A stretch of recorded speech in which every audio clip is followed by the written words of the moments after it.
Now let's do a quick assessment of Narendra Modi. In fact, I'm going to tell you the entire, not asset allocation, although it says here, but we're looking at the wealth allocation.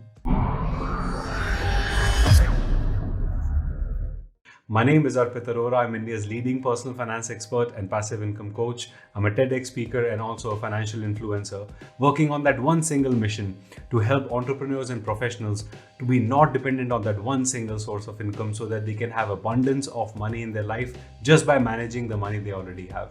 Let's move to another very important aspect. And this is something I want to cover after I saw one of my investors' portfolio who had about 115 stocks. It's like, how do you track these companies? He says, I just keep on buying. Now, apparently he has a portfolio of over 100 crores. So he's not too worried about if he is going to make a big loss or a big profit from this. But then again, 115 companies to invest in. So what should be the right number of companies? Should you diversify into 115 companies? Is that okay to do? It will surely give you diversified benefits.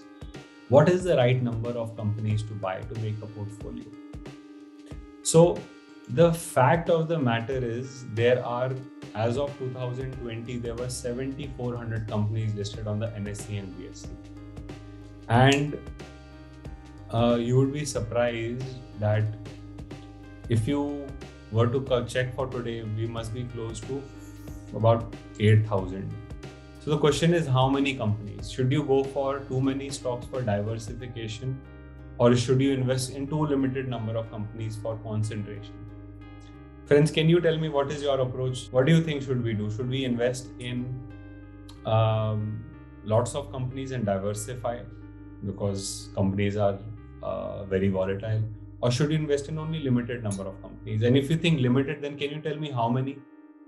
What should be that limit? What should be that range? So before I give you the answer to this, I'm going to go further into this and drill a little bit deeper. Do you know who is the biggest stock investor of India? Is it any one of these three people? Is it Rakesh Jhunjhunwala? Is it Mukesh Ambani? Is it R.K. Damani from DMart? Or is it someone outside this list?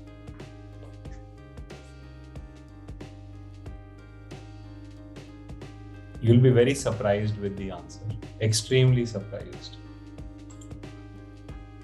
So, Rakesh Jhunjhunwala, if I'm not wrong, I think he has 25,000 crore rupees ka portfolio.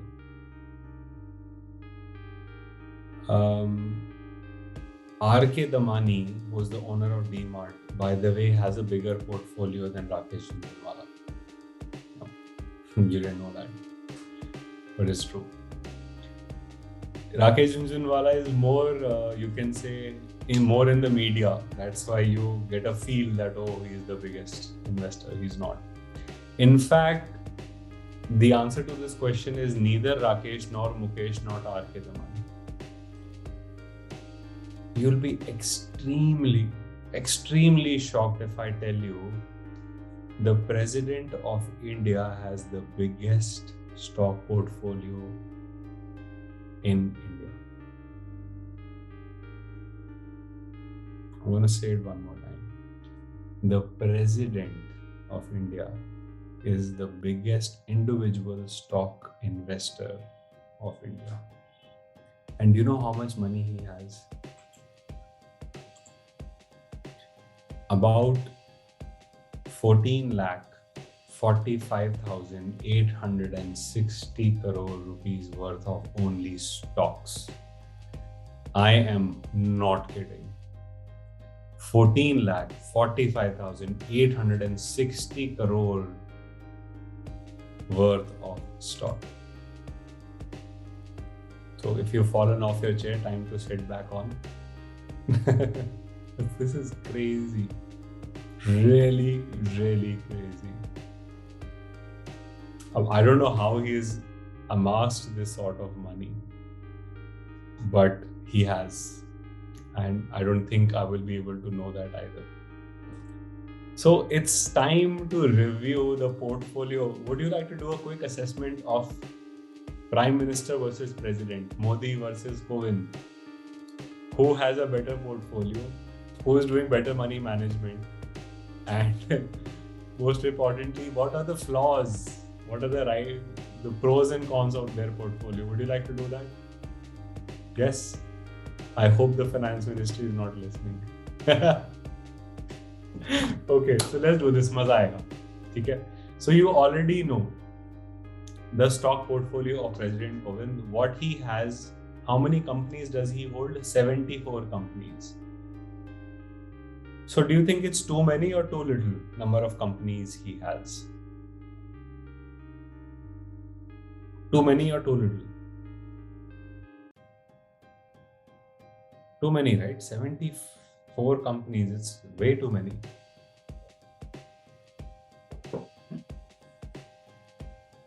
But then again, when you have, so I would excuse him with the standard rule, because understand, when you have 14.5 lakh crore rupees worth of investment, you can probably buy a few companies in its own entirety. You can probably buy a lot of companies. You'll be the only owner of a lot of companies. And when I say lot of companies, I do mean some nifty 50 companies too. If the entire net worth of, let's say, Tata Motors is 20,000 crores, you have a 14.5 lakh ka portfolio, you can choose to buy the entire company all in one go, isn't it? And that's not a very good thing to do. Surely not a very good thing to do. So I would excuse our president for having too many companies, because when you have that sort of wealth, it is required to go more than just, assuming you're only investing in India. If you're investing abroad, then you can have a concentrated portfolio. But if you're only investing in India, that sort of money can buy good amount of 5-10 companies all in all, and still you will have a lot of money left. So, but the sectoral problem that I see is that his focus is firstly highly on public sector banks, very, very high investment there. Then infrastructure-based power, then again infrastructure. So I see that his money is mostly in the banking or the growth sector, which is not a very balanced portfolio. And I'm sure he doesn't even care much about it. But we're trying to assess it as a money manager. If you're the money manager for president, you would definitely think of divesting, because his money is too much concentrated on one particular type of theme. So this is something that I saw. Now let's do a quick assessment of Narendra Modi. In fact, I'm going to tell you the entire, not asset allocation, although it says here, but we're looking at the wealth allocation.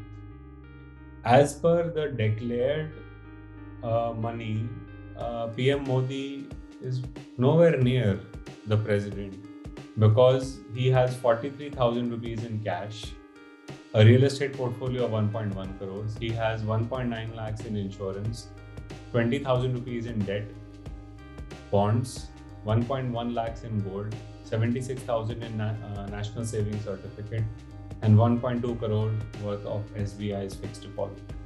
Now, can you tell me what's wrong with Narendra Modi's wealth portfolio? What is wrong that he's doing? Can you give me certain suggestions that you can give him? What would you like to do? FD is very high. Okay, so what do we do with the FD? Tell me what's wrong and tell me the fix as well. So FD को convert कर देते हैं NCDs में. ठीक है, चलो done.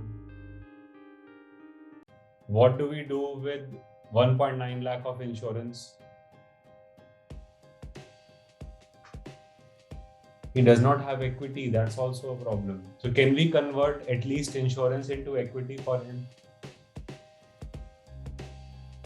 If he has ULIPs, he anyways has exposure indirectly through the insurance, right? So Again, his real estate portfolio, we don't know, is it creating passive income for him or not? Real estate can be moved into REITs over a period of time at good valuations. Certainly, Sham. Right? Converting FDs into 40% NCDs and putting balance into. Very good. Very good. Now you're thinking allocation as well. Superb. Superb. So that's exactly what your role is with your own wealth. Are you thinking like that with your wealth as well? Are you, my friends? And this is where the guidance comes into picture, where you have your wealth mapped with the team. You have meetings with the team so they are able to give you suggestions. Even I can have a look at the portfolio and give the recommendations through the team to you. Effectively, you become the manager. You become not the analyst, but at least the manager of your wealth, because you are. And you need to be able to have the kind of guidance and the knowledge to be able to take big steps with your wealth, because it's a little uncomfortable to take big steps without knowledge, isn't it so? So the only way that actually happens is when you have knowledge, you bring in someone who has experience, and then you start taking step by step. This is why the course, I can tell you all of this in 3 months, which is why it was a 3 months course.